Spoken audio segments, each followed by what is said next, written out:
Hello. Okay, let's do this. It's Monday. We're back on track for questions. Let's see what everybody's doing. Jace. Hello professor, hello class. So my question this week is not actually related to the projects themselves. I understand the use of the plugins, everything we were doing with the different compositions this week. But my question is actually performance related. So I know when we go to the project settings, we change the color profile or the bit depth to 32 rather than 8. It seems that everything renders super slowly, and everything goes super slow. So I don't know if it's gonna even mess up with OBS open, but every time I try and play it, I'll get this, and it'll come in red and say the FPS is not working too well. I haven't had any performance issues with any of the other After Effects projects or anything, but I feel like this could slow me down in future projects if this single plugin is just pretty much making everything work super slowly. So is it just because of the 32-bit depth, or is there any way to help with the performance? I even notched this down, but it's still rendering super slow. A few things. Yeah, the 32-bit, each number that is being calculated is a much larger number than the 8-bit number. So yeah, that is doing it. But one of the primary things here, the reason why this green is filling in so long, is your comp is 30 seconds long, right? And so it's this is filling in super slow because this is a ton of time. Your comp probably only needs to be 4 seconds. So that's a big part of it. Yeah, bumping this down is okay. And then there's not that much of a difference if you go to 16. You're on a Mac. I'm not sure if your computer has a dedicated video card, GPU card. You may want to consider borrowing one from the school. It might go a little bit quicker for you. But yeah, that's the main thing, is that you've just got way too much time down here. That's why that's going so slow. And then yeah, bumping this down will help with the preview. And then you could bump from 32 to 16. And then when it comes time to render, bump it back up to 32. That would be one way to go about it. Good question. But yeah, having something with all of these plugins are designed to work on your GPU, and unless you have like a Mac Pro, if you just have a regular MacBook, there's no dedicated GPU. That's why we went through all that rigmarole at the beginning of the semester. You can still borrow a computer from the school, so that may be a good idea, especially as we start to do more heavy lifting, where if your Mac doesn't have a dedicated graphics card, then that's going to be an issue. And actually, yeah, the Macs don't have NVIDIA cards now. I think they have AMD cards. So that's going to be another thing. All of these plugins are optimized for NVIDIA cards because there's 2 different graphics programming languages, and they're written in the NVIDIA one. So all of those things are going to make a difference. But the biggest one is that you got a ton of time down here. That's why this green is filling up so slow. Angel. Hello. I was having a problem this week with the Uniglow. As you can see, when I put it onto something, it affects the entire layer. However, I discovered that if I use the preset, this one, the soft glow, is the closest. I say apply preset, and then it works. It does not work, see, it doesn't work as well on text, but I was able to get it to work on my taillights by using the preset. But for some reason, it doesn't work if I just apply it.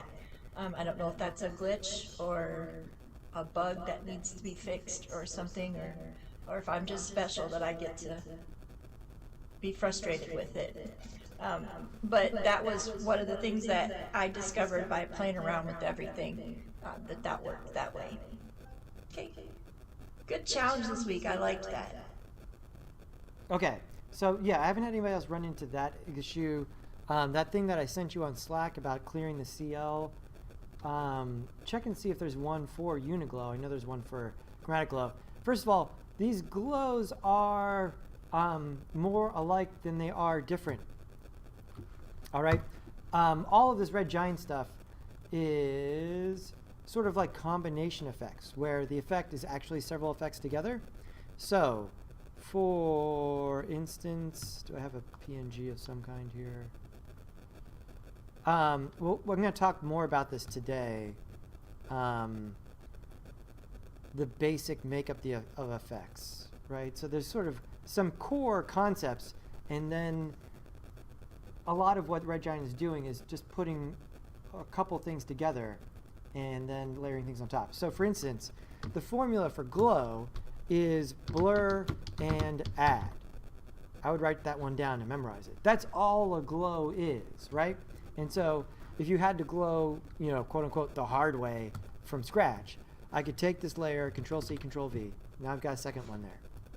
And so I'm going to show that I can see the modes, okay?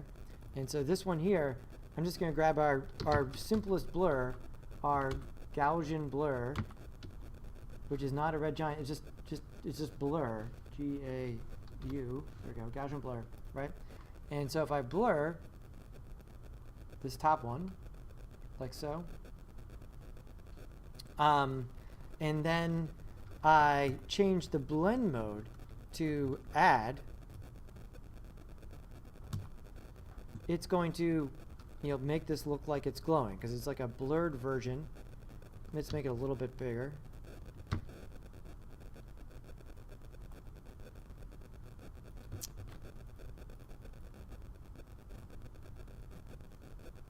Right, and so, you know, as I blur this top one and it's being added back into it, it makes the bottom one look like it's glowing, right? And so that's all glowing is, right? It's the add blend mode. Now, there'd be all sorts of other bells and whistles you could do. You could tint the one that's on top slightly. That's what those color bars are. You could blur it in not just a regular blur fashion. You could smear blur it, right? Which is directional blur, right? So instead of blurring in all directions, you kind of just blur in one direction, right? But here's what the directional blur looks like. This looks like the other glow, right? So yeah, it's important to understand what the core of these effects is at the very bottom, right? So blur and add is essentially glow, right? And so all the other ones are a little bit adding other bells and whistles to that. And so there's the glows there. There's also in the RGVFX, there is optical glow. And so it does seem like for whatever reason some of them are not as well. But you know, it's essentially doing the same thing. You know, there's the optical glow in particular has a few other issues of it. But like here, the size of any of the glows is going to be that blur setting, right? And now that you know that, you can see that, right? Like it's blurring, that's how much blur it is. Anytime you see the word chromatic, that means something is being separated per channel, right? How many channels we got? RGB, right? Where we separate it out per channel. And then down, you know, this is just a lot about which things are being blurred and which things are coming back in, right? So whether we want just the highlights or just the fall-offs, but, you know, tinting the top layer that's blurred would be, you know, one of these, if I did something like that, right? Where now, you know, it's blurred and tinted and then added back to it, right? And if you did separated it for the inner and the outer, right? So the point of it is not to memorize each of these parameters and what they do. The point here is to have a good enough conceptual grasp on what is happening so that these parameters, if they're well named, are kind of self-evident for what's going on, right? There's just way too many parameters to sort of just, well, I'm just going to memorize them all. It's better to understand the principles and then go from there. So yeah, even if the other one wasn't working for you, especially in our case like that very first one where I just told you to redo it, let's see if there's any sort of like real visible difference between just the regular uniglow and then like the edge glow, which is slightly different, right? So inglow on that one, and then we'll go to, I'll just duplicate it. Control C, Control V. And on this one, we'll add edge glow.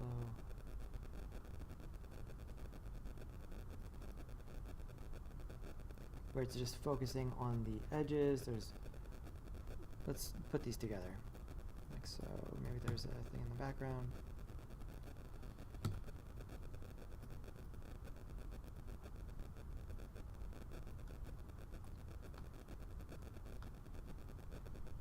Right, so here it's combining two things, an edge detect with the glow, right? And so instead of glowing the whole thing, it's just going to glow the edges. But you can see how, in a lot of instances, you can get to a very similar point here with these. Here's another one. What was the other one I was looking at? Like glow-fi.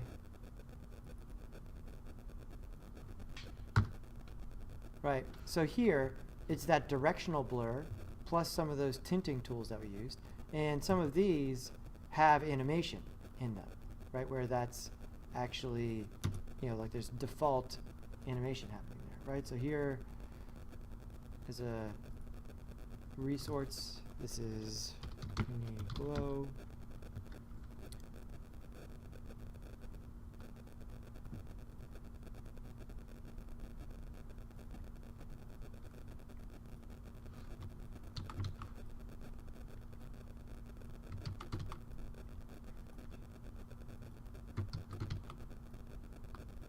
This is edge glow.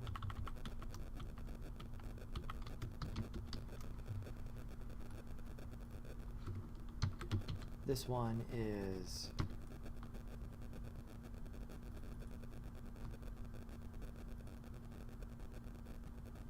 glow-fi.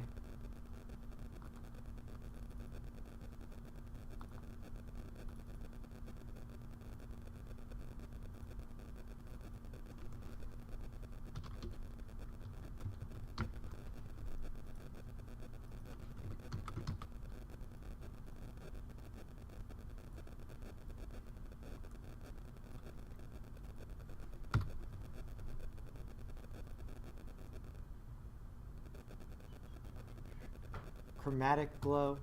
I use this one a bunch. Right, so chromatic glow, like I just said, when you see the word chromatic, we're going to be separating things per channels. And so that gives you that prismatic effect very often, right? Those of you who have taken cinematography, right, what is it called when this happens at the edge of your image? When things start to separate out per channel. Chromatic aberration. Right, so this happens with lenses. Let's get a picture of it here.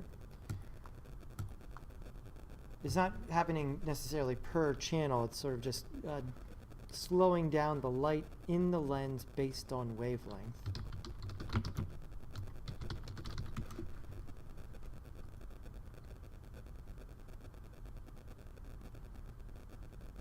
So this effect here. Right, so no chromatic aberration. Chromatic aberration, right? So we get that prismatic. The location of the colors in the image is being distorted, but it's not being distorted equally across all wavelengths. It's being distorted based on the wavelength of the light. So you go from this to this, right? And so this whole thing, in general, you don't want as much chromatic aberration in your lens, but it is like an effect that helps in our instance, things look as if they were shot by a camera, right? So a lot of what we're going to be doing this semester is not making things look better, is making them look worse, right? Making them look like they were filmed with a camera. The computer is too clean by default, and so we have to go in and mess up the image but mess it up in the same way that a camera would, right? And so this one is chromatic glow. And the other fun one was there's that quantum thing, which is another sort of animated version.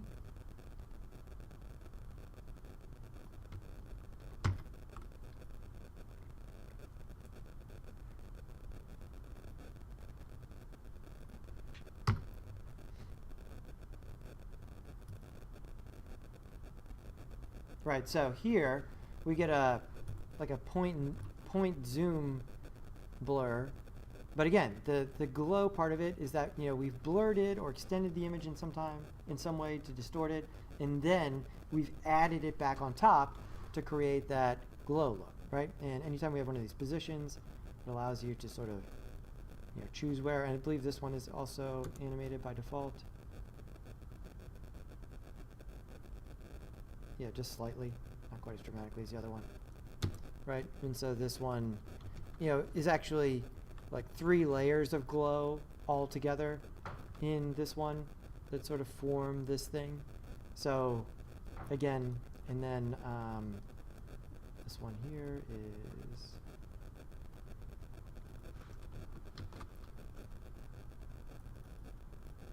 quantum.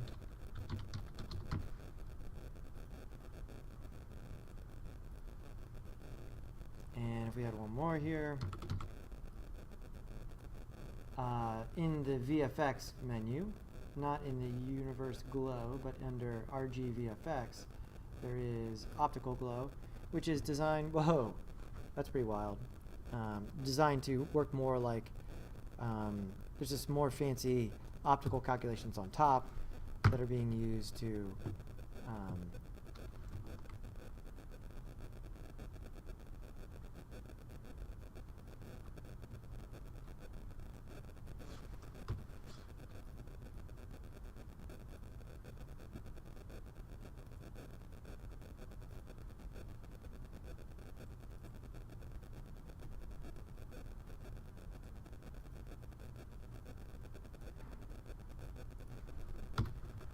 optical glow.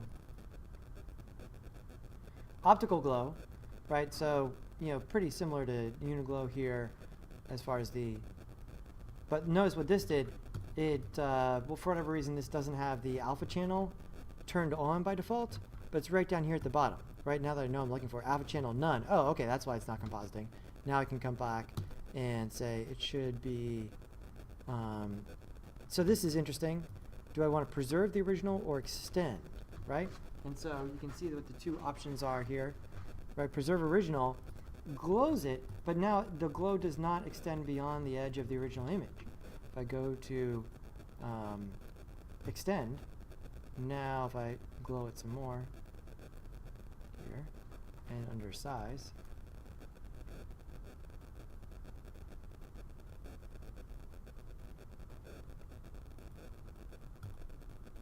there we go. Right, so here's preserve original. Here's now give me an alpha channel that is actually cut out like that. And then what's the other one? I don't think we need to worry about that one right now. But you can see very similar sort of situation. So this is optical glow. Makes sense sort of seeing these together, like how they're all, you know, just flavors of this blur and add idea, right? The blur, like, do we blur everywhere, or do we blur and try and smear in a direction, and then we add it back in, right, in order to create that heat, that hotness, right? That, how does things look hot?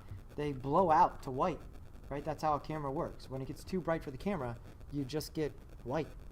Right? That's why the center of all the lightsabers, regardless of what color the lightsaber is white. It's not red. It's red on the edges, but it's got to look hot in the middle. It won't look hot if it's red. That's in order for it to really communicate like this thing is full of energy and hot, it needs to blow out to white in the center. Make sense? Okay, so we have good question. check and see if there is an OpenCL thing for the Uniglow that I sent you.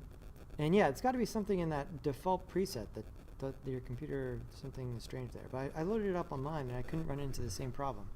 You know, when you guys tell me you get some weird problem, I try to load it up on my machine to see if I'm getting the same problem or not.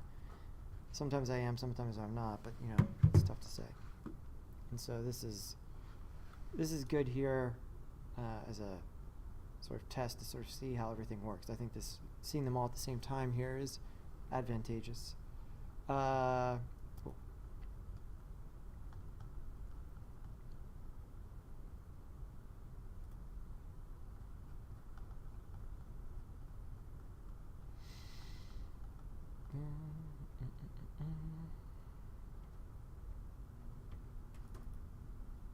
Here's John.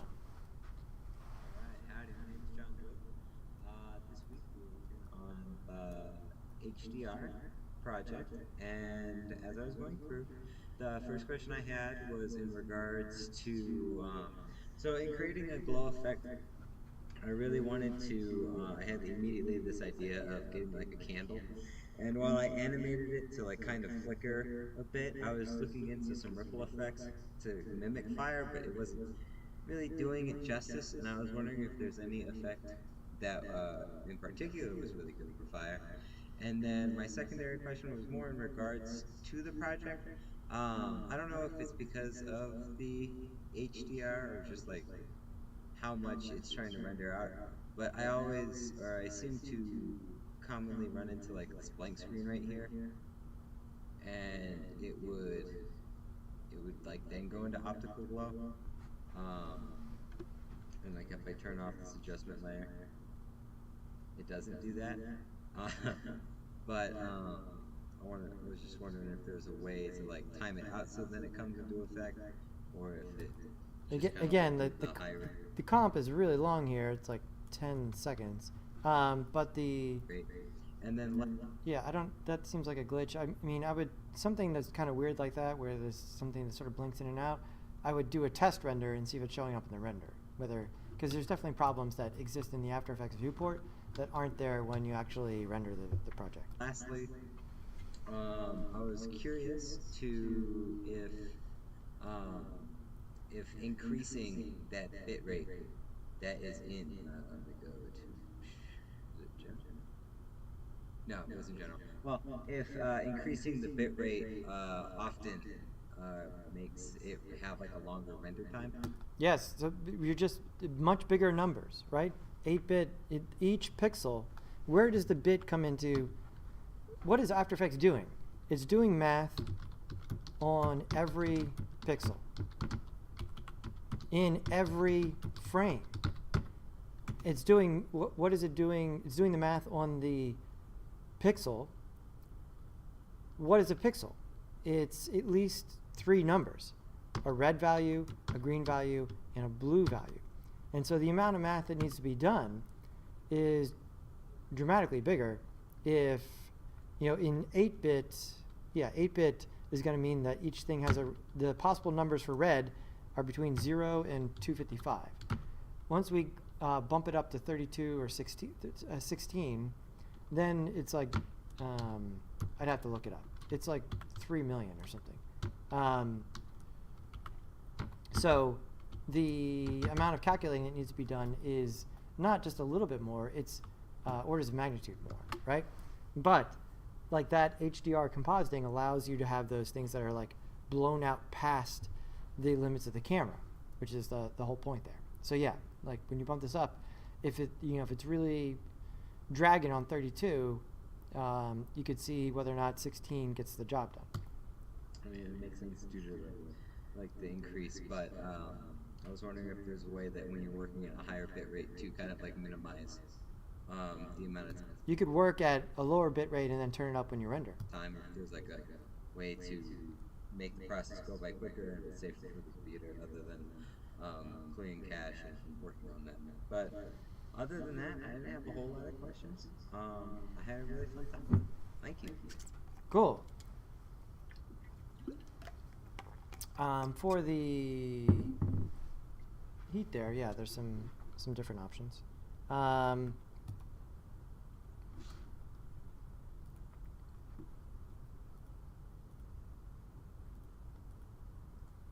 I think we'll end up doing a candle thing today as we look at some more stuff. So we'll come back to that. Diana? Hello there. So for this next question, it was about the way my sign was behaving when I was creating it. So I created the neon sign, and I also took that little sign that was right next to the door and added the glow and everything. But for some reason, when I went to go play back the video, there's some sort of like glitch going on with the light, and then both signs will appear, and then they both start to glitch. So I tried to see if I could figure it out myself, and then what I seemed to figure out was it was the levels that was causing it. So when I turned off the levels on the sign, it would obviously it'll take off the levels, and then the sign itself won't blow up, but the frozen pizzeria sign would function as normal. So in order to have the sign begin to glow, what I did is that I went back to the levels and turned that back on, and then figured that maybe it was just a little bit too high up here, so I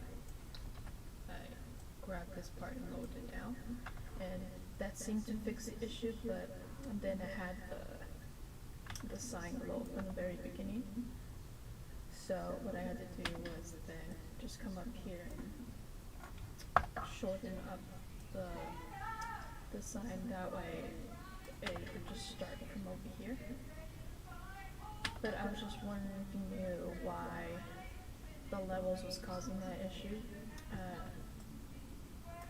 Maybe it was just because it was too high up, and then it resulted in the sign having been blown from the very beginning, so I'm not exactly sure. I was wondering if you possibly knew what the main issue was being caused, but just... Well, let's look at your render there, because what's going on here, again, there's definitely problems that happen in the viewport that don't happen in the render. So let's see if it also was flickering in the render or not there. That may be one thing to look at. Yeah, because I was not getting that on my machine. I don't know, I'll have to push those a little bit further. Tiffany. Hello everyone. So this week I got really familiar with the chromatic glow and the regular glow. I did use it on this Lightroom, and what I did was I included I made a mask, and I did what you had showed us, which was just copy the background. And I did that, and then I included a little bit of light to the actual lamp, and then I did the chromatic glow to make it look like there was like an aura around. One thing that I did notice is when I was rendering, it took like 15-20 minutes. So I did clear out my cookies and my cache, and it didn't, or not cookies, just my cache. And it didn't make it easier. It just took forever. So I'm not sure if it's because of these effects that it makes it slow down, or why it takes so long to render. But other than that, I thought it was a fun assignment. It was time consuming because obviously you want to perfect it, but it was fun. And that's all I have for today. Thank you. Yeah, so again, school computer might be a really good idea here. I'll look and see if any of this supports Mac, but maybe not. Kai. Hey, it's Kaigahatsu. I have two tiny questions this week. One of them is, how long do we have our Maxon like pack, I guess? Or It's 6 months, and you can keep renewing it as long as you're a student. So, you know, it's renewable as long as you're a student, which most of you will be for a while. So, yeah, you can just go on and the same thing you did at the beginning of the semester. Every 6 months you can renew it. I don't know what it's called necessarily, but the pack, the mega pack with all of the different add-ons and plugins that we have. How long does that last? And then how much is it on like default, not for students, just some guy coming in buying it? How much would it cost? And like for like the yearly, monthly? Yeah, everybody is moving to monthly. I think the Maxon monthly price now is around 50 or something like that. Like what's the I don't know, charging rate for it, I guess is my question. But that's really it. I just was curious about the Maxon stuff. Yeah, so you can keep renewing it at the super low student price indefinitely. I've had students who have been doing it for years, every 6 months. Max. Hello everyone. This week's project's going pretty good. So I'm just, going through the videos and everything. And I just have a question about like the topic mainly, not anything particularly on the assignment, because that's gone pretty good for me. I'm just wondering, how does HDR differ from SDR and UHD? I'm pretty sure Those UHD is what you just talked about were resolutions. This is, HDR is the brightness, right? So they're two separate things. How many pixels are in the square? That's a resolution. Standard definition and high definition, right? How big is a high definition frame? Trinity, you remember? 1920 by 1080, exactly right. That's the number of pixels in this direction and that direction. That is HD. SD is less than that, usually like 640 by 480 or something like that. Those are the number of pixels. HDR, right, it's just confusing because it's got the HD in there. Has nothing to do with that. It has to do with each pixel. How many bits are we using to store that pixel, right? And if we use more bits, then we can have more range in brightness. like the pixels and like the high definition part of it, I think. But I'm just wondering how those three like compare to each other, like HD. Yeah, not the same things, right? So HD and SD are resolutions. HDR has to do with brightness. HDR, SDR, and UHD. Because I hear those a lot, you know, like on TVs and stuff, and like they're the main selling points. They say all those things on TVs. So I was just wondering, you know, the differences between those, and maybe that can be explained a little bit, but yeah, that's about it. Have a great rest of your week, guys, and hope you have a good one. Yeah, okay, so HDR, brightness. Those other things, resolution, right? Totally different components of the image. But excellent question. Madison. Alright, so this is my participation video for February 26th? Yes, the 26th. I'm doing my HDR project now, and I just finished the Tron glow thing. I was having a lot of trouble getting the optical glow to work, but then eventually I did figure out that there was like a setting on optical glow that I had to turn off, where instead of, because every time I applied optical glow to the text, it would make like a black solid and then the text that would cook. Yep, that's that alpha setting that we just talked about, right? Cover up the background, but I just had to like turn off something on the alpha channel and told it to like use the background image too, and that fixed it. And that was one of the harder parts I had trouble with. Other than that, here, let me just swap these around. All my things are in the same thing right now. Oh, there it goes. I recently moved that file, so I'll just put it back where it was. Okay. I've been having a lot of trouble with that, because even though I organize things, if I move it even a smidge, it loses it. But it's fine. That one's fine. I don't know why oh, I was just zoomed in. What? Yeah, I think I'm just zoomed in. Yeah, exactly. You zoomed in, yeah. So I Sometimes usually it's set weird that like to that fit. for me. Yeah. But yeah, that one's working. Now I just have to make my custom ones, which I'm kind of nervous about, because I was having a lot of issues with the glowy thing, and I'm not sure how I want to go about it, but I'll figure out something. I have an idea of like making like a glowy crystal or something with like some reflection things I can do like with this one, and just make like the reflections glow a little bit. But other than that, yeah, that's my idea so far. Cool. Okay, going well. And Kiana. So for this week, I noticed that this composition in particular with my compositings takes a lot longer than other ones that I composite. For example, you see how it's kind of slow whenever I move. See, it's kind of blurs and it's really slow when I press the space button.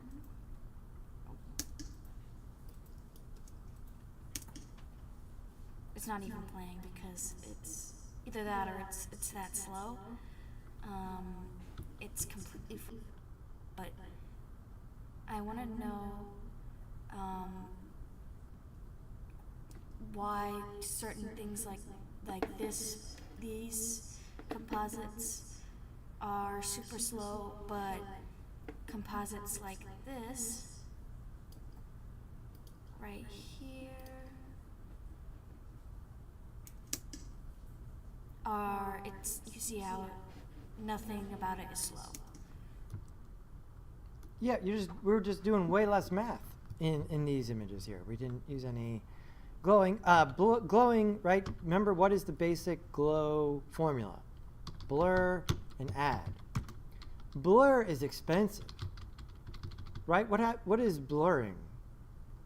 Blurring is,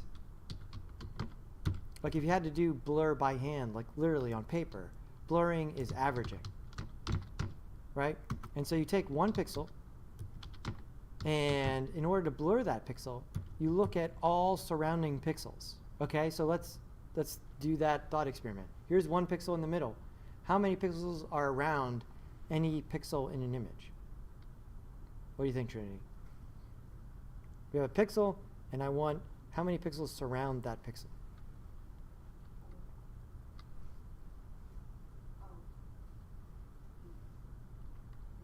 Yes, 8, right? Because you got, here's pixel. I'll draw it here, right? So we have here, right? That's the pixel that we're interested in. And then how many pixels surround this? Here, here, here, here, here. This is not really a great grid, but you get the idea. Here and here. Yeah, so 1, 2, 3, 4, 5, 6, 7, 8, right? So now we need to add up all of those numbers and divide by 9, essentially, right? In order to get the average value for that. That is a 1 pixel blur. When we expand it out like that, right? Like if we expand it to 20 pixels, I'm not going to draw the grid, right? Because it's way out there. And you're essentially looking at all of those and then averaging them to come up with the new value for this pixel. Then you go over one, and you do that again. You look at all the ones within that radius, and then come up with that value. And then you go over one, and you do it again. It's way more math here, right? So blurring is expensive, and then again, if you're on a Mac, I think it's going to behoove you. We do have more computers available for you to check out. These will go much, much faster on there because I think they're optimized for the NVIDIA cards. So another option which I would encourage there with this situation. Cool. Right, so but the math there makes sense, right? Just doing that one, you're like, okay, yeah, averaging. Like, averaging is not conceptually difficult. You add and then you divide. But when you do that amount, right? Because now we're looking at like maybe 20 pixels out. We're looking at this radius of pixels around that center pixel, averaging all of those, and then dividing by however many pixels that is to come up with the value for that pixel. So when you look at it that way, don't think of it as slow. Think of it as like, wow, that's really, really fast, considering how much math we're doing. So there you go. But then again, these are optimized for NVIDIA cards. None of the new Macs have NVIDIA cards, so I think that's another issue, right? Because I'm on an NVIDIA card here, and like, yeah, like I can play this stuff back real time, which is nice.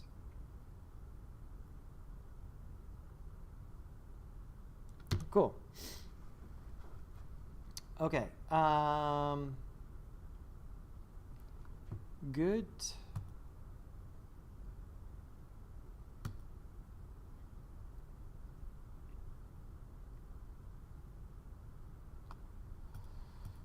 Ba, ba, ba, ba, ba, ba, ba, da, ba, ba, ba.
Okay, I've got some more stock footage we can use here as an example of a few things.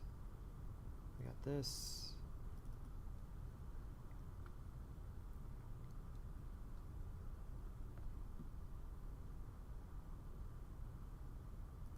That. That. Okay, let's use those three. Let's check and make sure, because right, the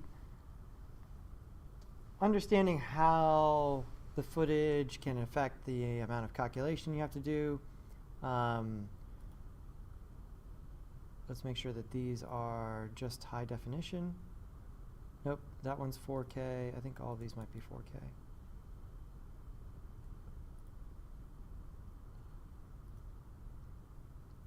Yeah. So let's squish this footage first.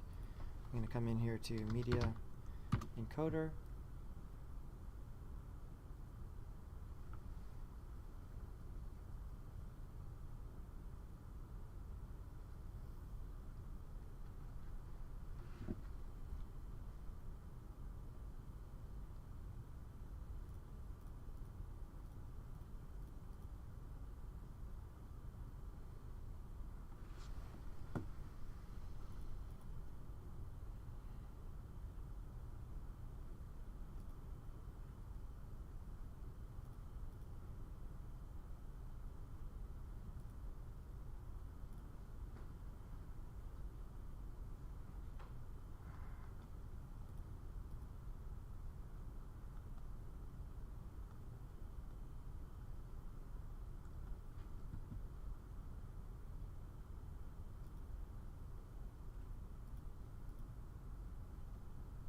Actually, let's see everybody's things first.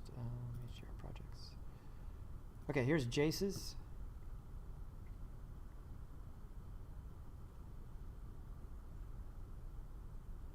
Nice.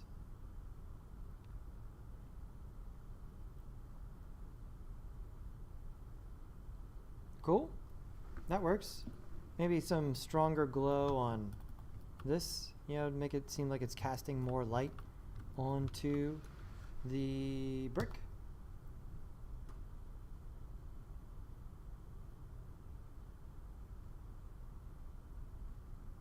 Okay, so more of like a lens glow there, right? So you can start to see the directions things, right? The reason that we have all these different glows that they've been used here is right to different cameras give you different looks, right? Everyone knows this, you know, from taking production class. And I mean, cameras affect the image, lenses affect the image, everything affects the image. But a lot of the options that we have here are about making things, effects that match whatever was happening with the camera.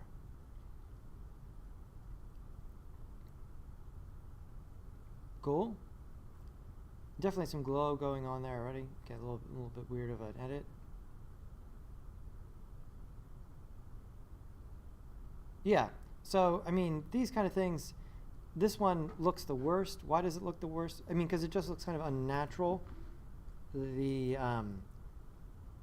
to have this amount of glow happening in an image, it would almost certainly be much, much darker than it is in the image.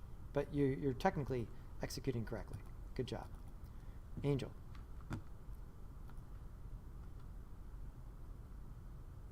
Cool.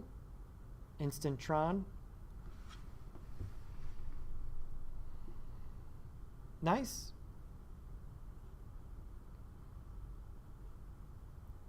Good. The top one could be a little stronger.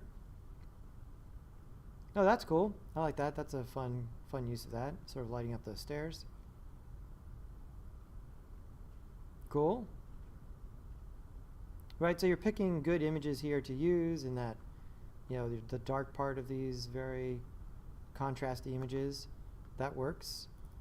John's. Let's see if these, you were having that weird jitter, right? Is it showing up here in the render? I don't know.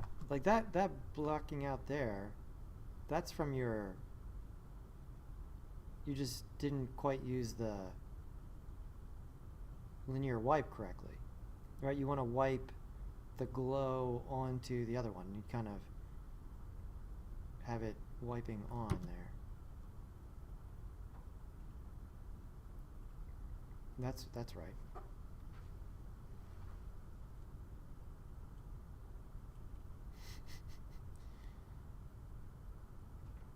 Sounds like a rough bar.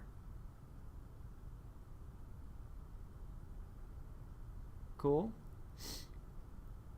Yeah, so you want to, here, the way to get this not to show up is to, this layer and this layer is to pre-compose those together so that when you transition, the pre-comp applies to both and they don't hang out there. That works.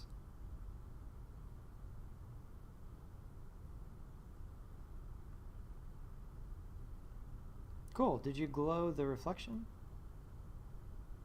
No, right? So something to keep in mind there. If this got brighter, that would get brighter as well.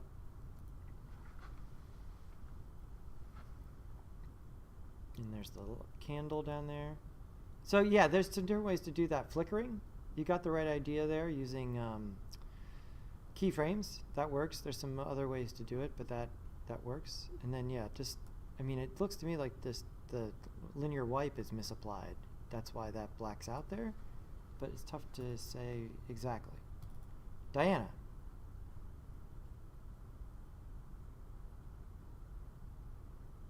Nice.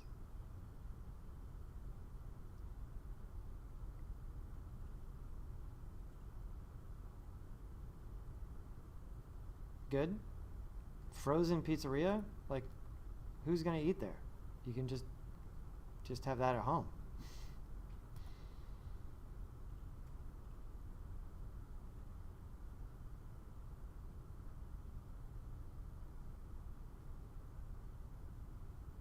Cool. That's a dramatic image. Cool. All right, and you did not get the flickering there, but I guess you probably did the thing where you moved, slightly adjusted the levels. Tiffany.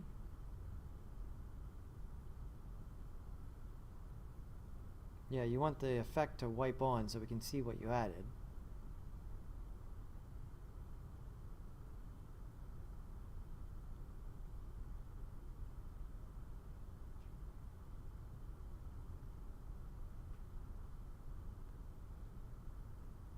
Okay. Yeah, those are pretty good. I mean, Tiffany, just take some time to go back and read the instructions as far as like what to put together, because we wanted to put to get the other scenes together first.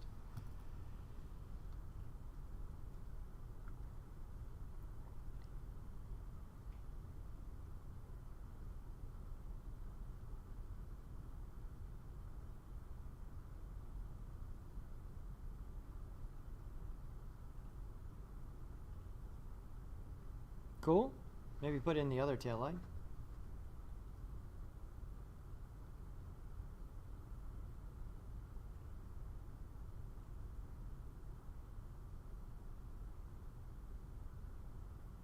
That's good. That would be a good directional blur.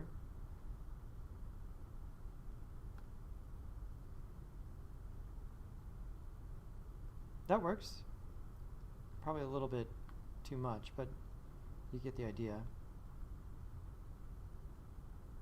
Subtle. Nice work, Kai. Here's Trinity's.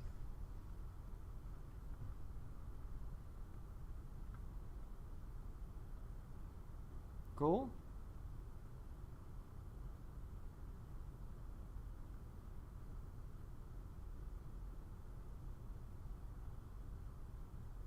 Is that the school computer? Yeah. So how did it run for you on the school computer? It was slow. It probably took like 10 minutes for each render. Took a minute. To render the entire thing took 10 minutes, or? Or to export it, sorry. Okay, so but all of them together. Yeah. Yeah. So this one here, did you do this on purpose? Like why? No, I don't know what happened. It was fine when I did it, and then I put it in the like final comp at the end, Uh-huh. and then it shrunk. And then so did the shell one, but I realized the shell one is like vertical, and then I don't know what happened with that. Yeah, so when I've been using those, more portrait style images, I was scaling them, so that they fill up the frame, which I think you'd want to do. And yeah, this one isn't as successful because it's pretty bright already, right? And so like things aren't going to glow that much really in something like this. But the dark ones are a better idea.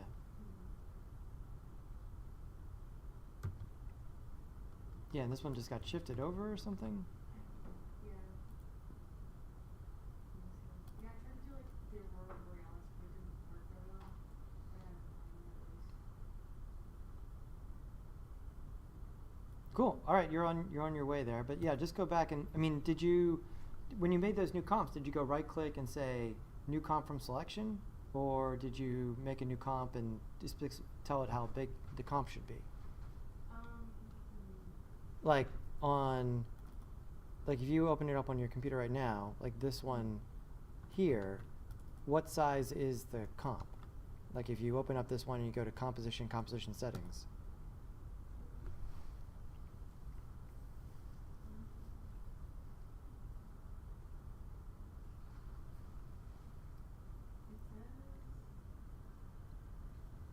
It says 1920 by 1080. And then, is there a bunch of black?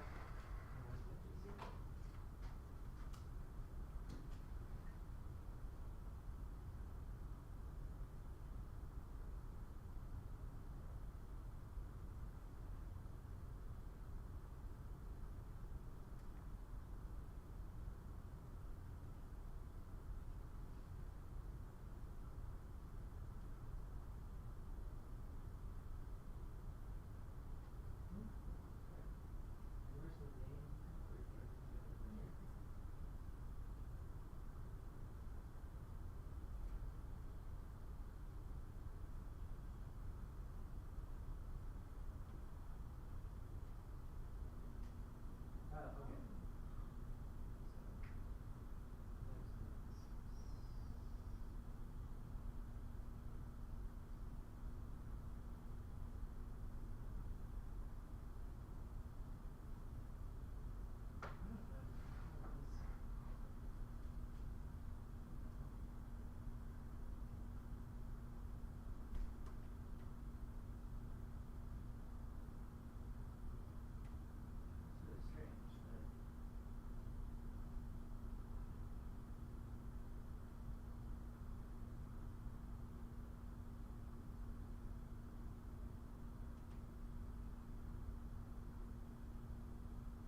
go back and make sure that each of these comes up and then connect in. That'll short-term solve the problem. I'm not sure if this is like a weird thing or if it's some sort of setting that doesn't show this stage. So go back and switch them all to 10 by 10. That's going to be the primary fix.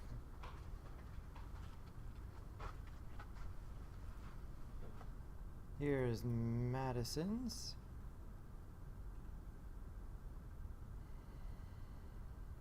Cool. Yeah, maybe do both headlights, taillights rather.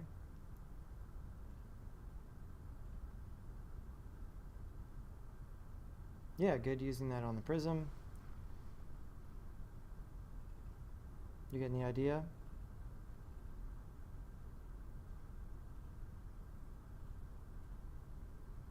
That works. Here's Kiana's.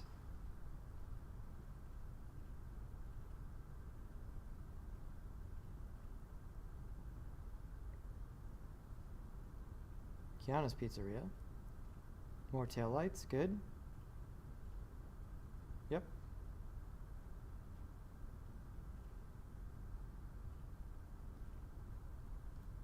Cool, and you got the animated grid there.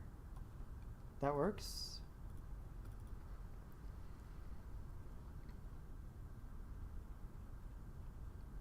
Cool. Here, Max, I would say you probably want the grid as well to be glowing in addition to the type.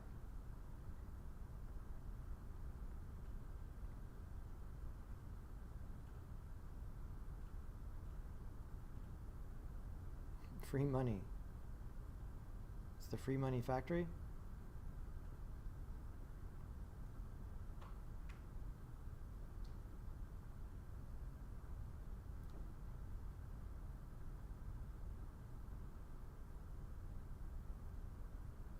So I guess you did this, this, and that there, I believe. Although those may be in the image. It's hard to say exactly. Cool, yeah, the aspect ratio on some of these is a little strange, but close. But you got the idea, and it's rendering out for you. Cool, okay, that works. Let's grab some of this footage here and redo it. So these three I'll bring in here.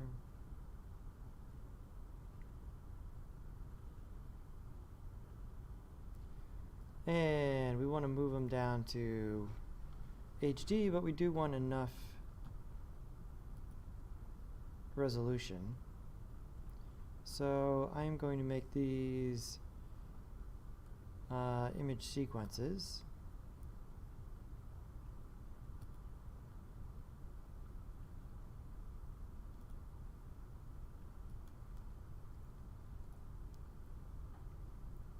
And delete that one.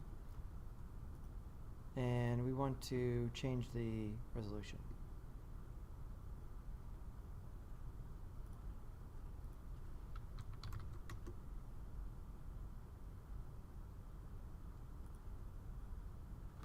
And then I think I can just copy and paste. Can I just drag this?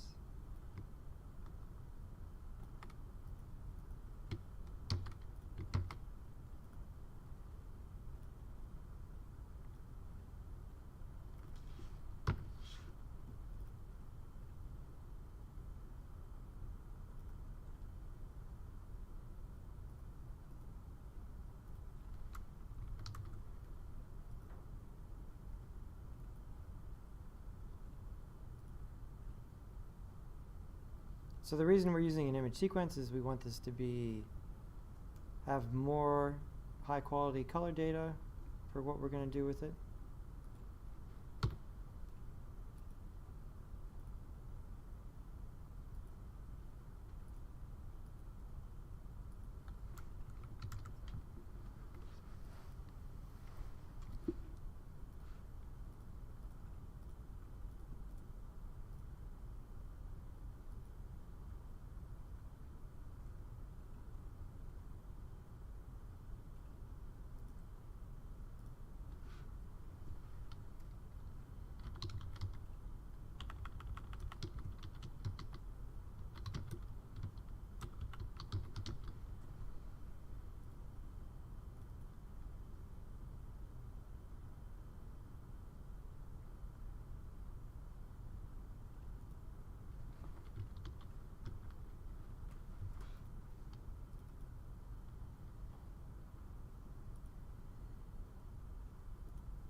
And also here, I'm going to rename this so that it doesn't have this number, because we're going to make image sequences, and so having that extra number in it could be bad.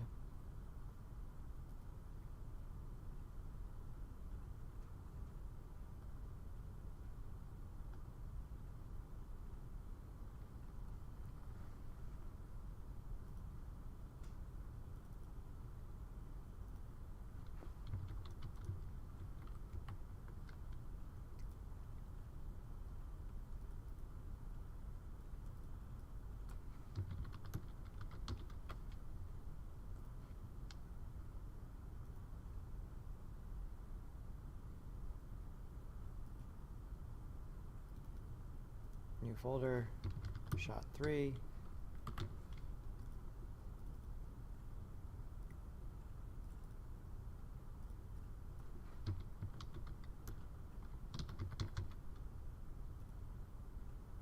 Cool.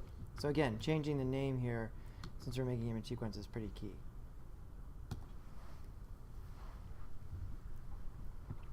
And let it analyze that a bit.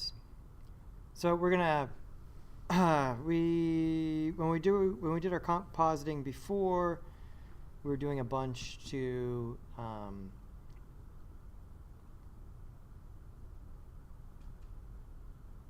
learn about combining two different things, but we tried to use things that were already cut out. So we used PNGs, and then we had background images. And so now we've got some video, and how would we remove things from moving footage versus some kind of still image. So here we're going to do some of that.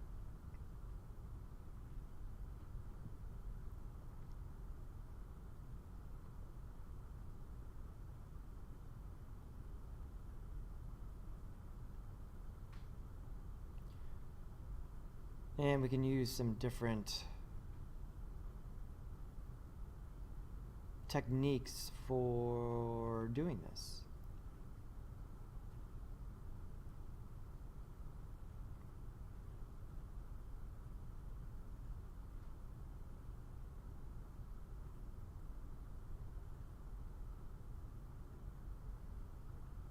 What are the 3 techniques we're going to use? We'll go into all of these in a little bit more detail later, but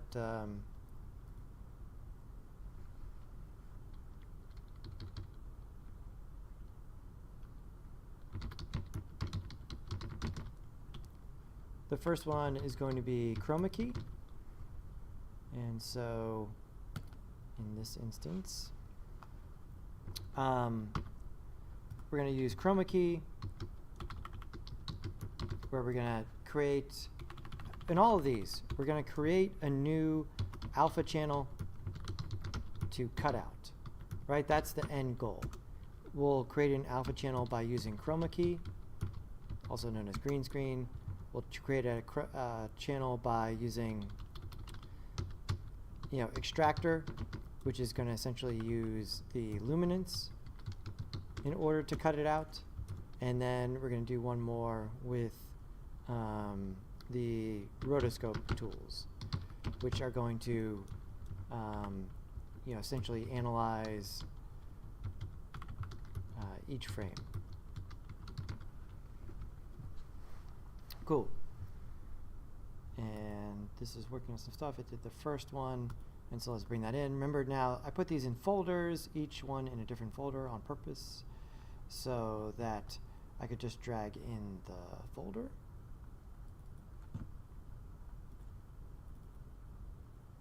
There we go. And let's drag this one in.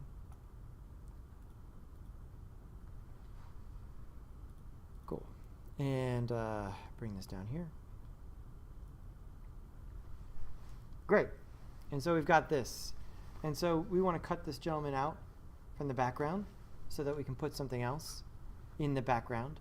And I selected this one because this is shot against Chroma Key here. And so scale, there we go. We can have that fill up the frame. And we have two options for using Chroma Key. We have the built-in one in After Effects, which is Key Light, and then the one for Red Giant is called Prime Matte Keyer. And remember, in every instance, we're using different techniques to come up with an alpha channel, right? An alpha channel we've manipulated previously by either using a track matte, right? So if I were to use some other shape here, if I don't have it selected, some other shape, right? And I told it that this was going to be the alpha matte, right? We cut it out. You could also draw a mask, but both of those things are a little bit more static versus doing something that's being recomputed each frame, which is where we are now. And so over here, let's use the built-in one first. We'll come in and grab Key Light. Right, so Key Light, I'll throw on this piece of footage here, and 3 steps. 1, select medium brightness green. Okay, so you don't want the brightest part of the green screen, you don't want the darkest part of the green screen, you want the medium part of the green screen here. And then we are going to make a garbage matte. Then we can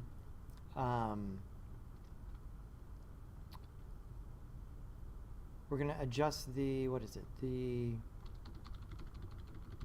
threshold to clean up the matte. Okay, so let's make the garbage matte first here, and so that's going to take care of most of cutting out this person. So in this case, we might need to animate this mask. The garbage matte is always a mask.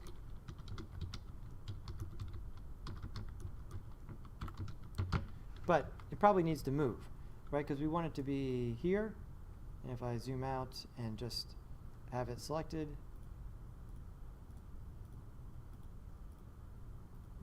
there we go. That works. Now, if I want to continue to cut this out, that's where I come to the Key Light. And so come in here and select our medium green. By default, it seems like it, oh wow, it's magic. It already cut it out. That's great.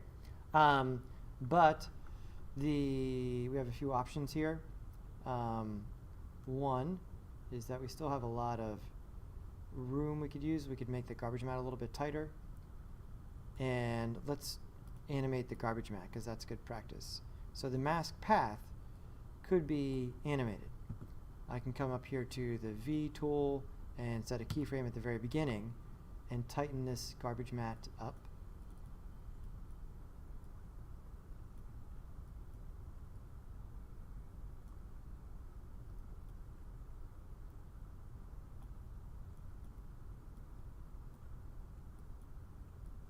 There we go. Then, when we get to the end here, there we go, we need to expand this out so that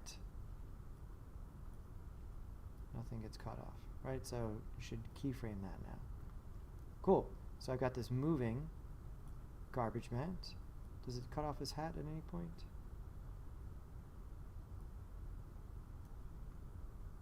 So I've animated the mask. Does that one show up there? Keep this one a little bit tighter. Again, I'm not trying to outline the person. It's just a really quick version, but that gets rid of a lot of our stars there.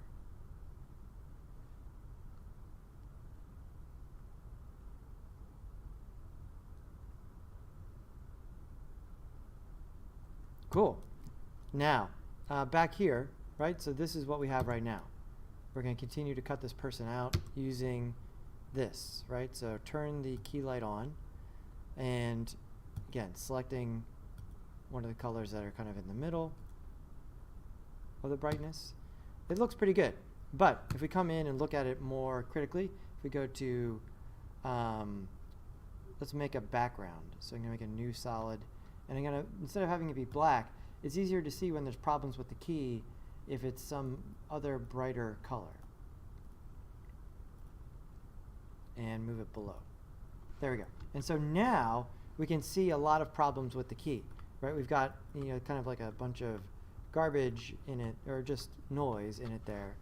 And so that was not obvious when it just went to the black background there. And so it makes it easier to see. We probably won't, this won't be in the final thing. It just makes it easier to see what's going on. So how do we adjust this? We come back to here. We come over to Screen Matte, and we have Clip Black and Clip White. These allow us to clean up the alpha channel that is being created here, right? Because if I look at this, again, this key light is creating this alpha channel based on this green. If I come in here and look at the alpha channel, boom, that's what I've got. And I can see that some of it is kind of gray there. I'm going to go back and change it to RGB because I usually like to do this over here and change the view. So this key light is a pretty fully featured effect. There's different ways to view while you're in the effect. And so I'm going to change it from final result to alpha to, which one do I want? Screen Matte. There we go. To Screen Matte. And so now we can see what's going on. And we can essentially come in here with Clip Black and Clip White. And what do we want to do? We want to make sure the interior part of the person or the thing that we've cut out is totally white. And then the other parts around it are totally black. Okay? And so here we've got Clip Black and Clip White. The white will come down from 100 and the black will go up from 0. And so you want to move them in just enough but not too much. And so if I bring up the black, watch the noise over here. I'm going to slowly dial that up until that looks like it's gone. Again, I'm going to turn this back on because it's easier to see when I do that. So I moved it just enough to where that got rid of that noise around the outside. So right about 12 in this case. And then Clip White is going to come down to fill this in, because if this is kind of gray there, it's going to look transparent. He's going to look like he has a see-through hat, which we don't want. And so the white is going to come down, and you see this gets filled out. And so this looks much better. This is moving towards a clean matte, right? In that we now have 100% opacity there. And so we go back and put it finally in intermediate result. Not final result, intermediate result. Will just be a little bit faster. Cool. And so now we've cut this person out fairly well.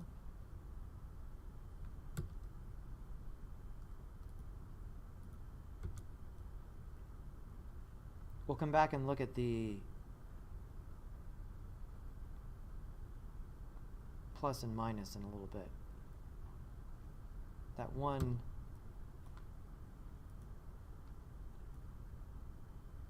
is kind of sneaking in there. And so here,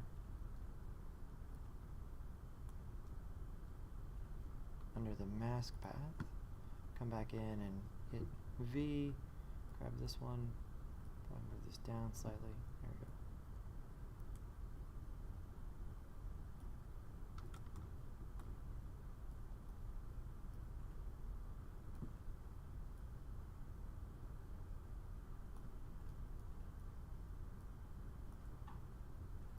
Right, so the garbage mat does the rough cutout, and then the Chroma Key does the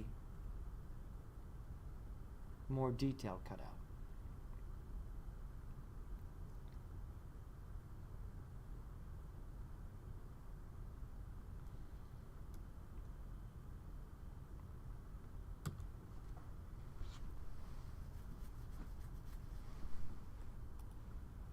And let's put something behind there. I'm just going to put like a noise pattern for now. We'll come into fractal noise. And so I'll put that on the solid, right? And so now this person is in front of the noise there. But we've cut it out fairly cleanly. In the, right, so we made the garbage matte, then we picked the color, then we adjusted the clip black and clip white while we were in screen matte, and then we've got that. We'll come back and do these X's in a little bit. But here, let me bring this back in a second. This is pretty good, but allows us to see a few things. One is the edge here. We do get some of this green happening. So another adjustment is that we can essentially eat away at the mask or grow it. And so that is here where we have mask softness, and then we have screen shrink grow. Right? So if we grow it, it grows beyond the edge. If we shrink it, which is what we want in this case, just by a few pixels, it eats into the edge to get rid of some of that that's going around. Let's just put it like at -2. Oh, that's too much. I put -2. There we go. And so that eats into that a little bit. And then one other thing to do here is that around the edge of things that are shot with a green screen, we do tend to get this green spill. And so it's pretty, I'm going to turn this off for a second so that you can see this. In fact, I'll grow it a little bit to show you what this next thing does. Kind of like that, right? So now we have this green edge around it. I'm going to come into Spill, S-P-I-L-L. Here it is, Advanced Spill Suppressor. And so I'm going to add that after this. Watch what happens here to the edge on this one. Actually, not that one.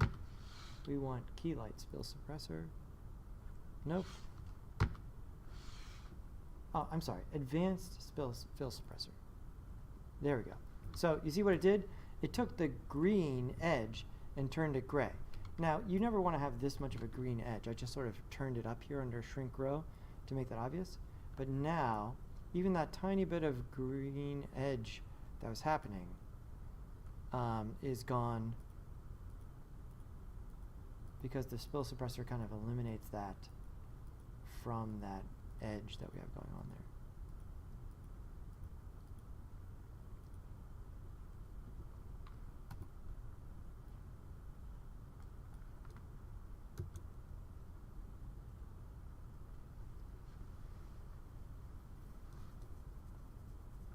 Cool.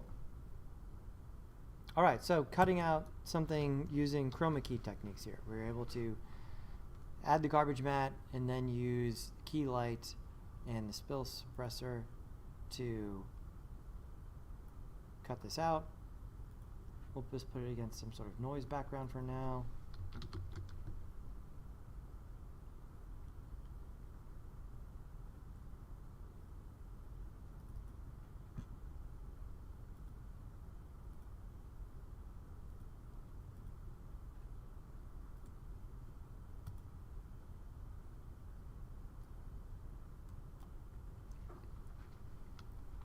So that's one way, right? So obviously for things shot against a green screen, it's the way to go. Let's grab another one. So here's shot 2. And I'm going to drag this one in. And make another new composition.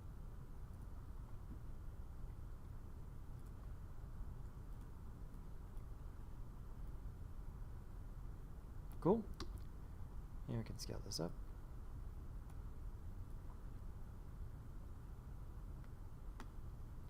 Great, and so now here with this one, we've got some options, right? Where this was not shot against a green screen, but we do have a pretty big difference in brightness between the background and the person and their clothes. And so this, I think, is going to be an interesting one for the extractor, which can use different channels. And so keying extract. Sorry, not extractor, that's a different thing, just extract. And so I'm throwing this on there. And we can see what this does. We used this once before as a way to cut something out. And so this is similar to what's going on with the, I'm going to change the project to, oh, it's in 32-bit, good. To what's going on with the screen mat, where you have your black point and your white point. And for instance, if I were to move the white point down, you can see what's going on there about how this eats into portions of the image right there. Essentially removing the brightest parts.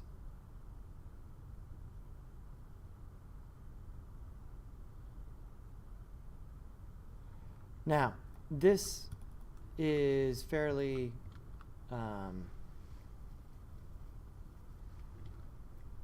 the lower value up here is the value, and the top one is the softness. And so if I just move this slider, it moves both those.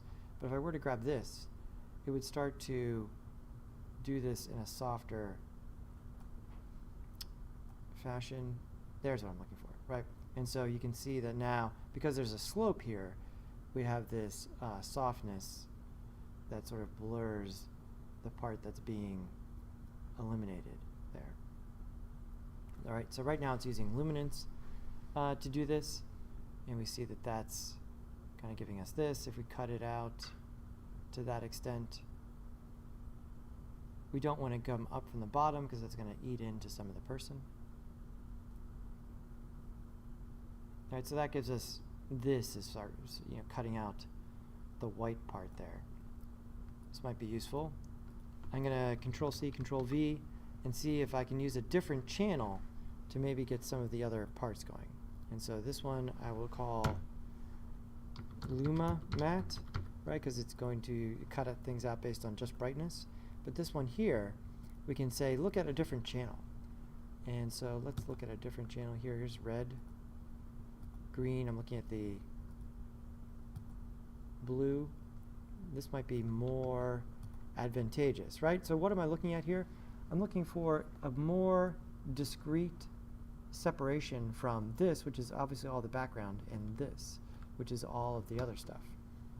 And so if I come into blue here, you can see that I can cut into the white more without starting to get into the part where the person is, right? And by sort of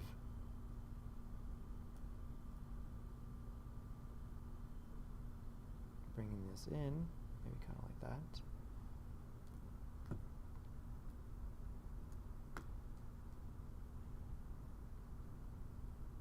Let's put something in the background.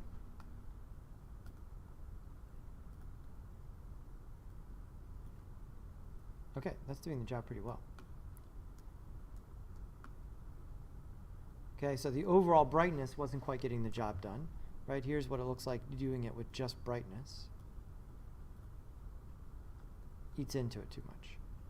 Doing the job with just the blue channel, much better results.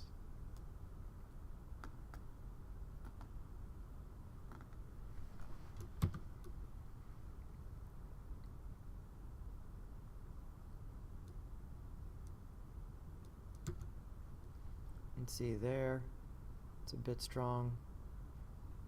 Moving these two together a little bit. We don't want to go too far. Maybe kind of like that. So that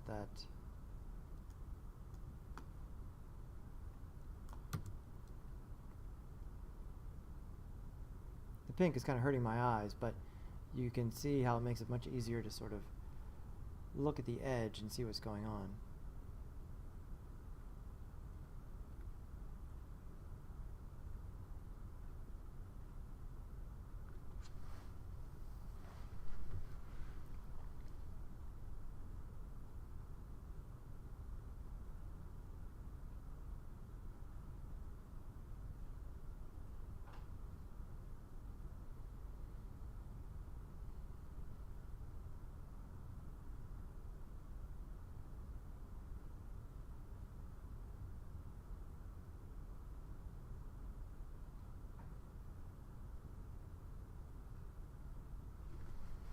Cool.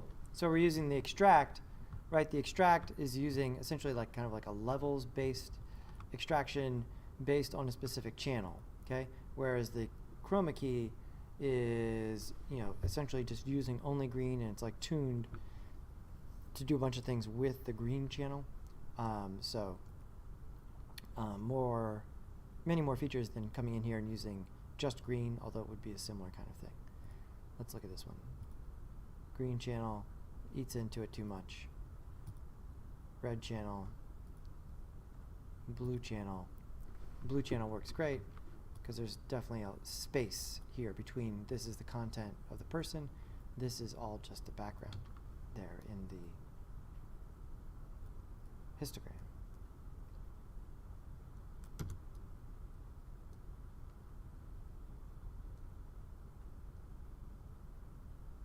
Cool.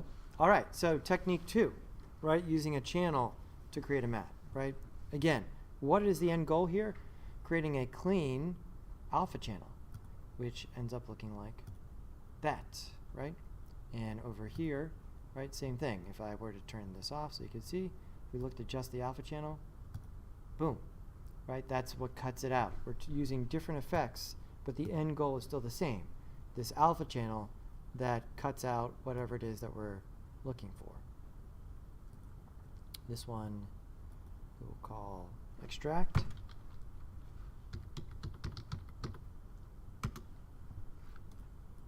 Cool.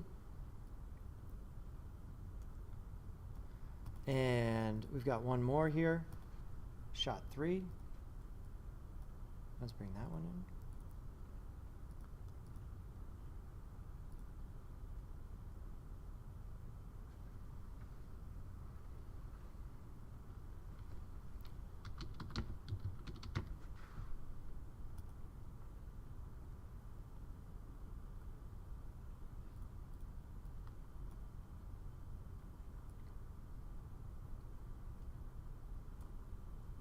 Oh, I'm still looking at the alpha channel. There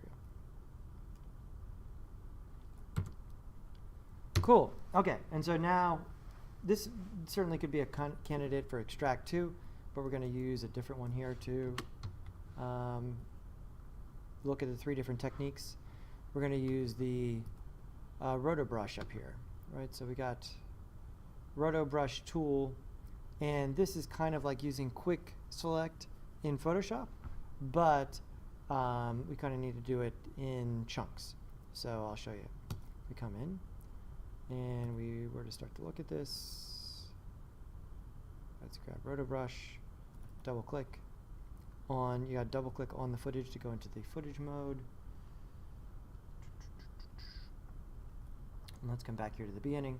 And so here's how this works. I need to essentially let After Effects know what is the part I want to keep. And so I'm kind of drawing a line here. And then the pink line, it shows me what's going to be actually kept.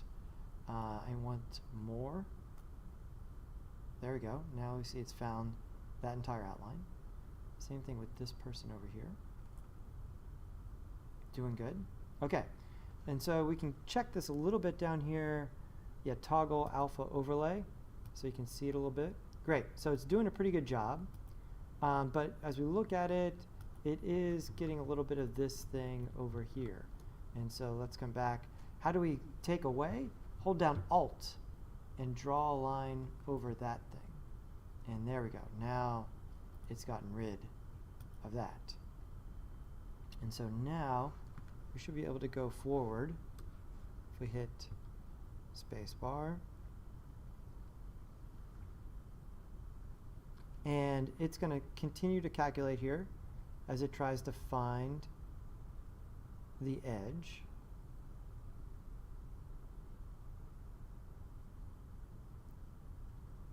And we'll let it keep calculating here. We're not going to do the whole clip. We're just going to, we only want the first 5 seconds or so. And it's doing a really good job, okay? I picked this one because it's not going to be a total headache for us to rotoscope, right? We're able to just select this and then hit play, and it's doing a good job of the mask. Here, we're starting to get into a little bit of trouble. And so we might be able to come in here to this in the brush settings.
And here, as this green bar fills up down here, it's calculating the mask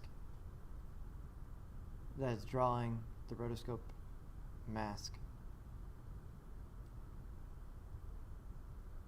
Let it get up to 5 seconds here. Right, so this is great. We don't have to go in and make any corrections here at the beginning. It's done a pretty good job of finding what it is we're looking for. There we go. And so now, if we come back here, we'll see that this is cut out for us, right?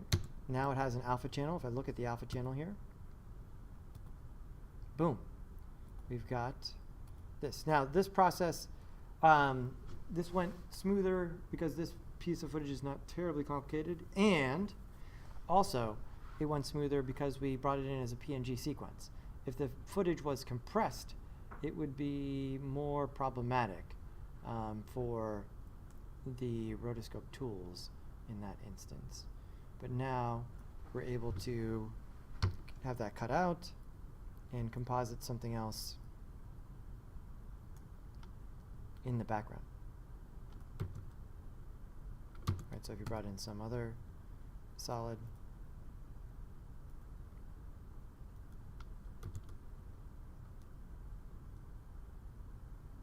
all right, so we are getting some issues up there. Let's see if we can help it out a little bit. If we come back to this and double click, let's see if we can find out where that is.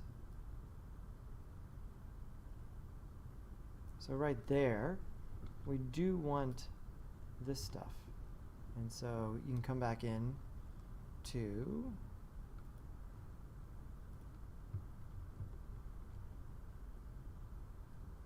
the brush tool. Let's make it a little bit bigger again. And see if we can back it up to kind of right where that is, right there, and give it a little bit more of a hint.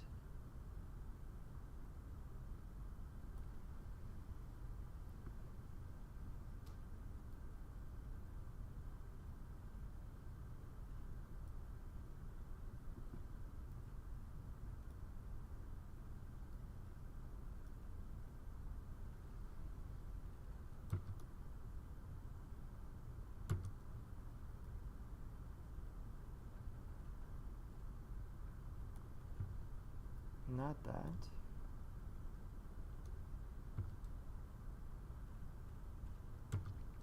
So we need some help there. The other useful tool here is the refine edge. Let's make this a little bit bigger.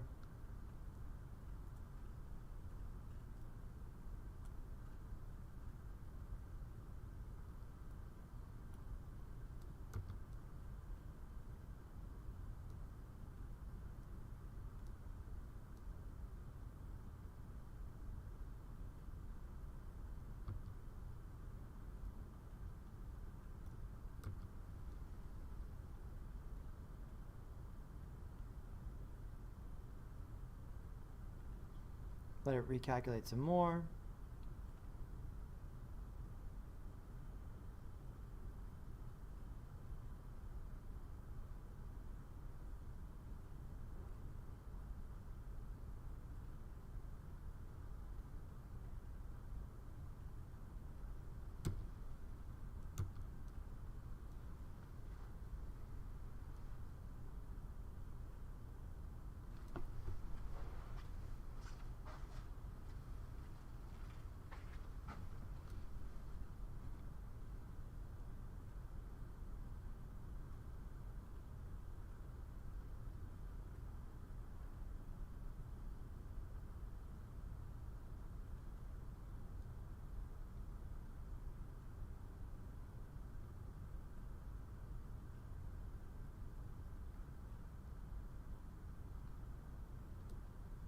Okay, let's see what this looks like.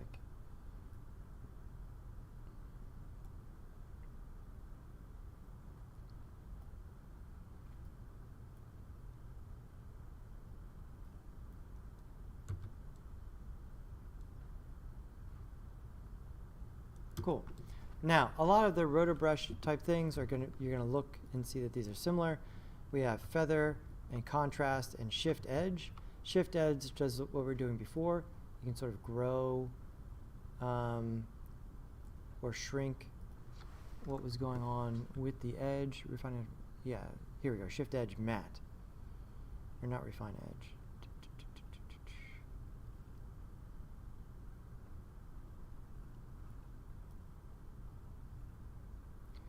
If you wanted to soften what's going on, turning up the feather, makes this much blurrier along the edge. Let's put that back. And once we have something that we think works here, we want to cache this. And so if we do that, it is going to essentially save it, and then it'll play back faster. So that playback issue that a bunch of people have been having, this will solve that.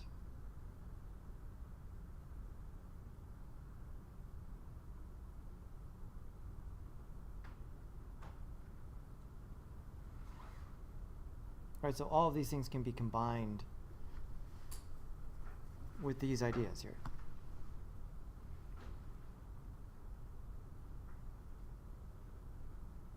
We'll let this freeze up here, and we'll be done in a minute. No problem.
Okay, that's probably enough. Cool. All right, so we were able to do this. Let's bring them all together into one thing.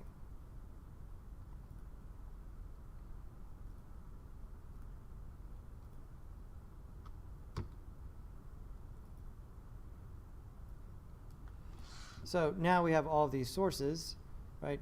Composition.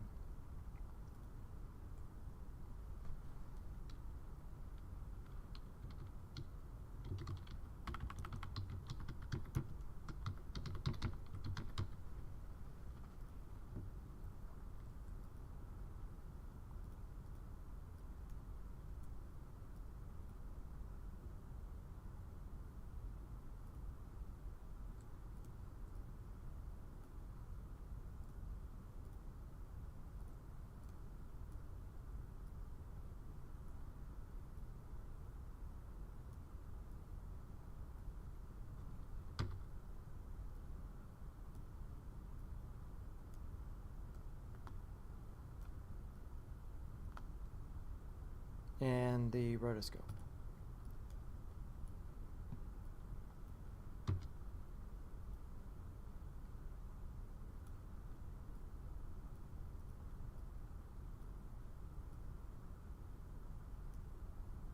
Right, so 3 different ways for cutting things out, whether we use the Chroma Key, the extractor because it was notched out against Chroma Key, or over here we've got our rotoscope using frame by frame.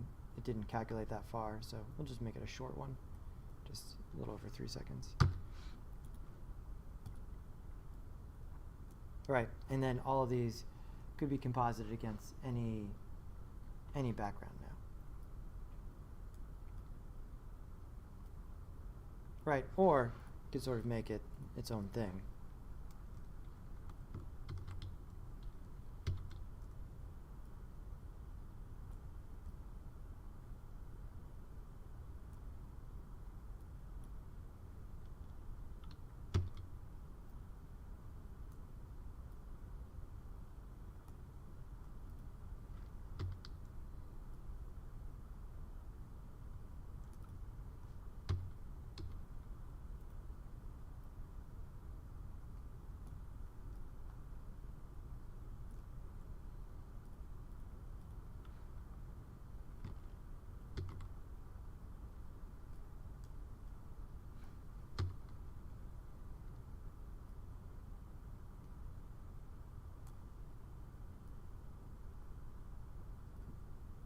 Right, all these can be composited.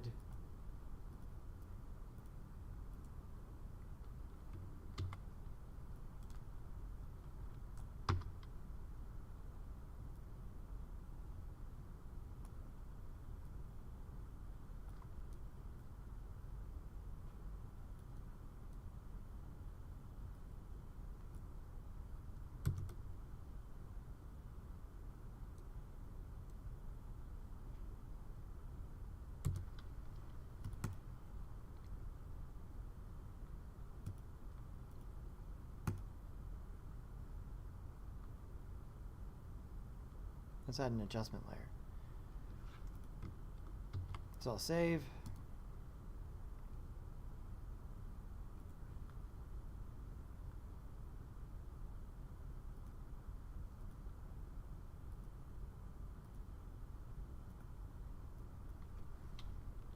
All right, so the optical glow here.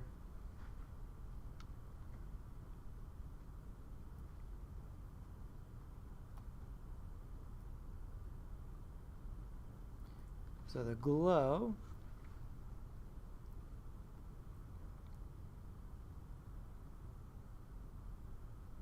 highlights only would start to limit the glow just to the bright parts of the image.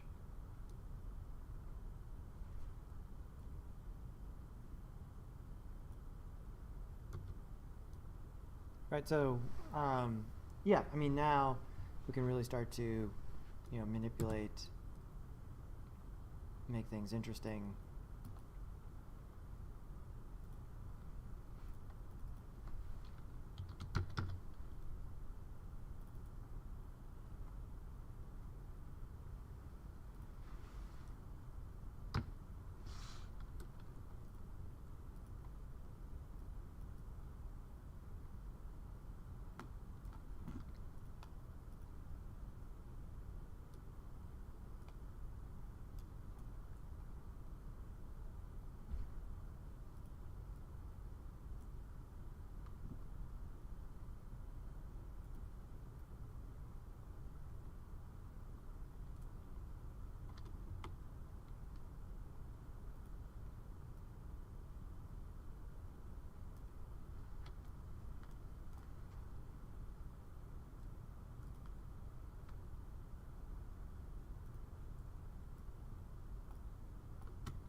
Cool.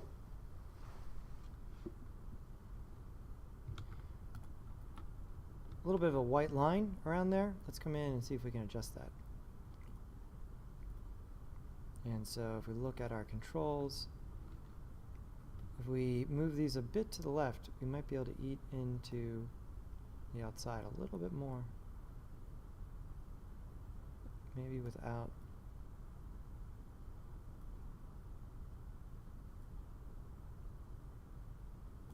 And that's about as far as we can push it.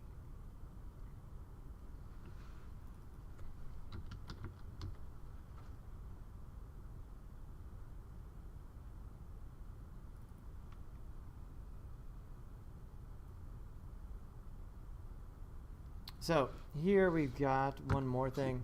Right, so that's pretty good, but I can't move this anymore without starting to eat into the shirt here. And so I'm going to grab, let's see, we'll just matte choker do it. Matte choker should, let's look at without, with, without, with, there we go. It, you know, it's essentially moving the edge of the matte in to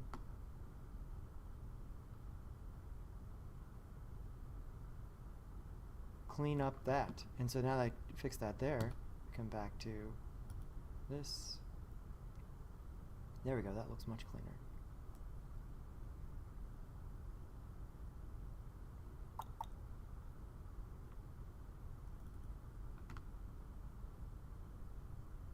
If we turn up, still have a little bit over there.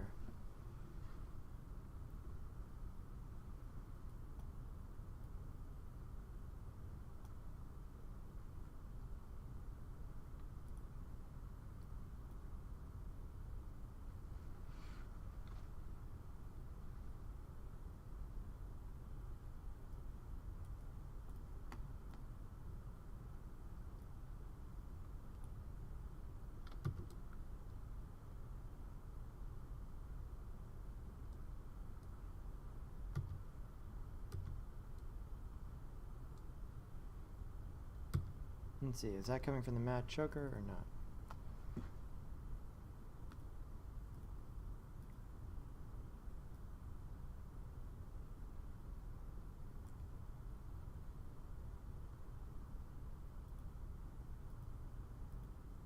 Better.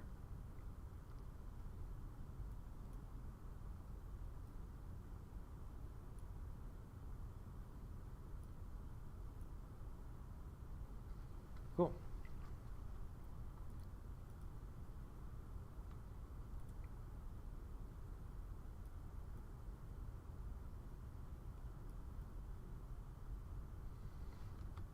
Same thing here, getting a little bit of an edge.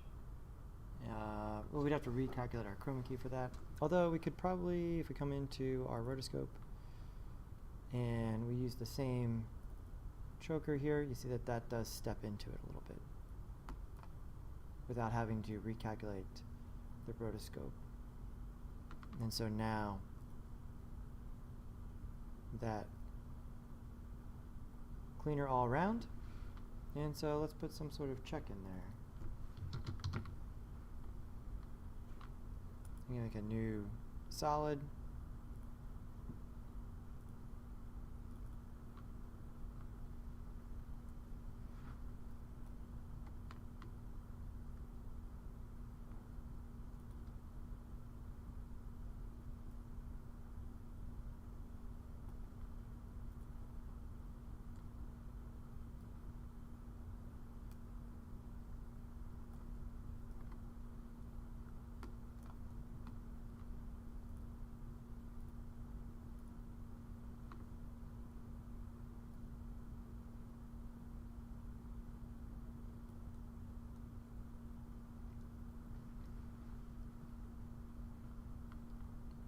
Let's make it a little bit more interesting. So we've got the checkerboard.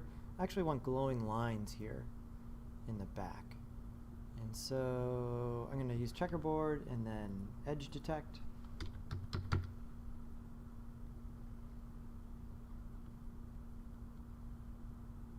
Or we could just use edge glow.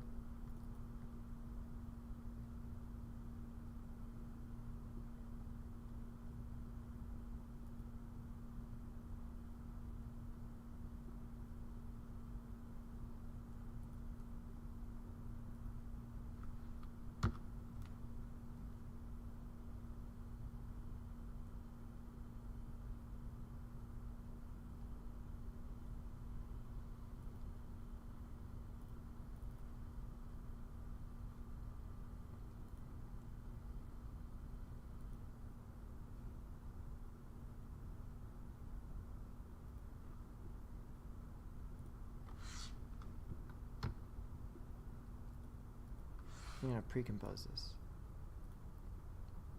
This will be the checkerboard. And then we'll find edges. There we go. That's what I'm looking for. And maybe add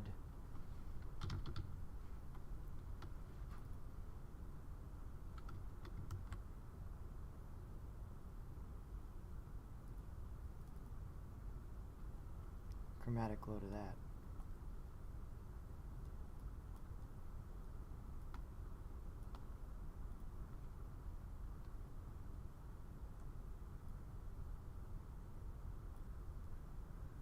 Cool. All right, let's render this out. So let's send it to Media Encoder Q. All right, the keys here being that I used higher quality sources. We've been using just sort of regular footage or JPEGs as test footage here, but when you start doing this kind of image, analysis and reduction, it becomes much more important to be using something with more color range. And so we've got that set up, and now we actually want a YouTube output.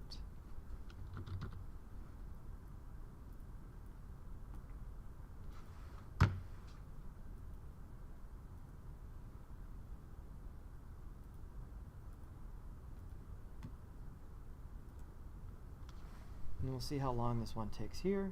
Shouldn't be terribly long. Yeah, this is the other part that takes longer. Without this acceleration, I'm not sure that's happening on Macs because Macs don't have the CUDA language, which may be taking a bit longer. But let's see how long this takes, because there's quite a bit of junk going on here.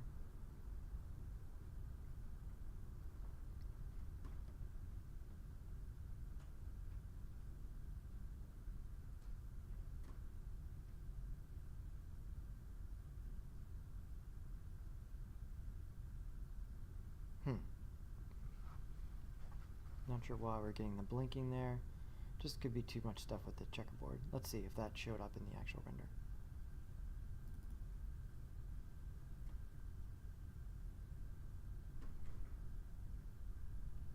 Yeah. Okay, so let's just eliminate that.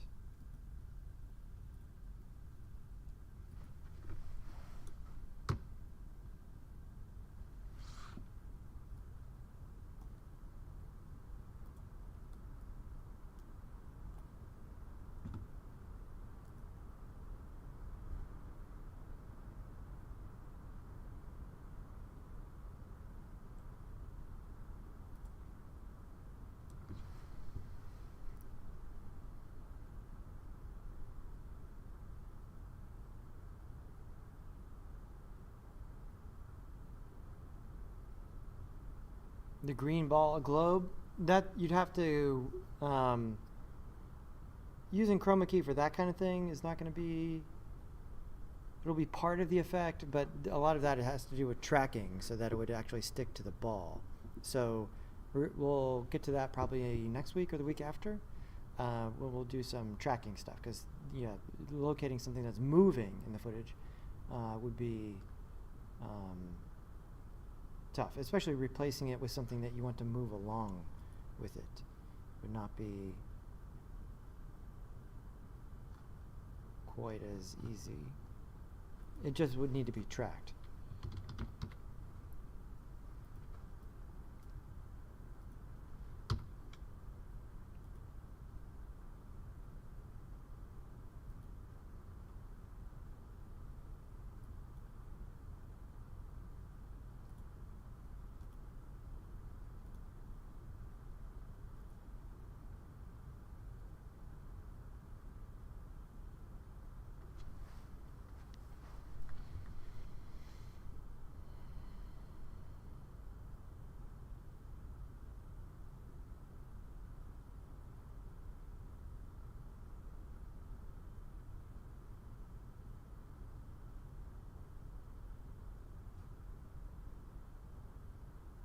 Alright, still getting that issue. I'm going to come back and unfreeze the rotoscope. I think that might be our problem.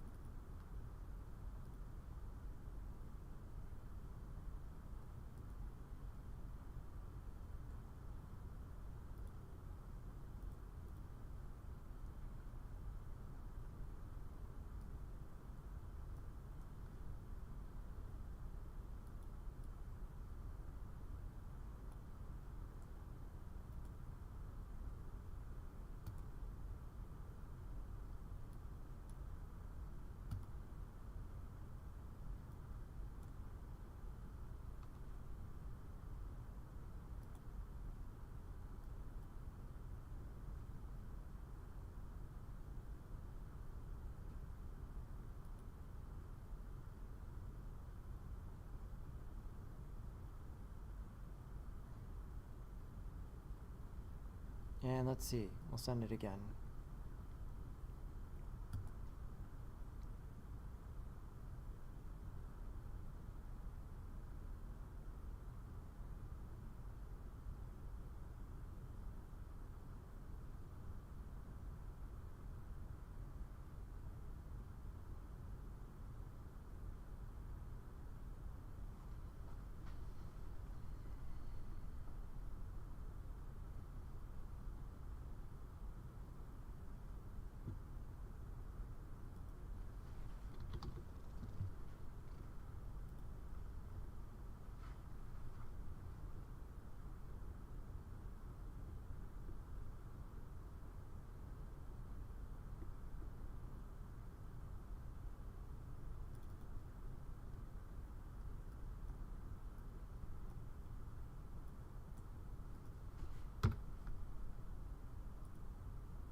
There we go. Something about the frozen rotoscope data is not friendly. So unfreezing that. Usually that works, but I don't know. I'd have to look and see exactly what's going on. Something about it not playing well with the effects.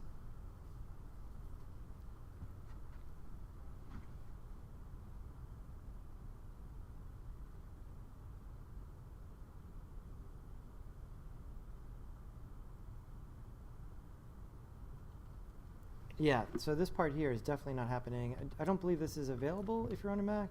You guys on a Mac, let me know on Slack. Does this show up as an option for you? I'm not sure if it does. And so if you're just doing it on the CPU, it would definitely take longer.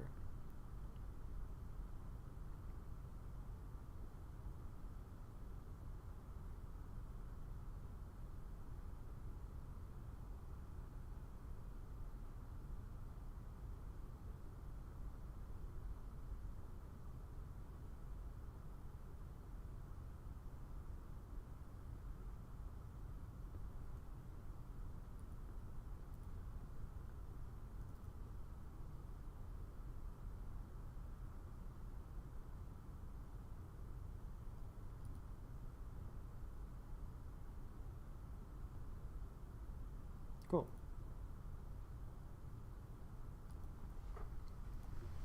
All right. That's a good practice where we sort of do all three things there. Usually, yeah, 3 different techniques all arriving at the same end goal. Cutting something out in a piece of footage with a clean matte. Cool. Yeah, so Angel, the ball, it'd be easy to, make the ball something else show through in that space by selecting it, but making like a globe track along with the movement of the ball would be require some tracking, which we're not doing today. We're just working on the creating clean mattes effect. Cool. All right, let's save that. And those pieces of footage, yeah, be clear, one of the key parts was I made them HD before I started working. If you're going to do this stuff with 4K footage, it's going to just super slow. And then also turn them into PNG sequences. Cool. After Effects. All right, some matte creation. We'll take this the next step on Wednesday.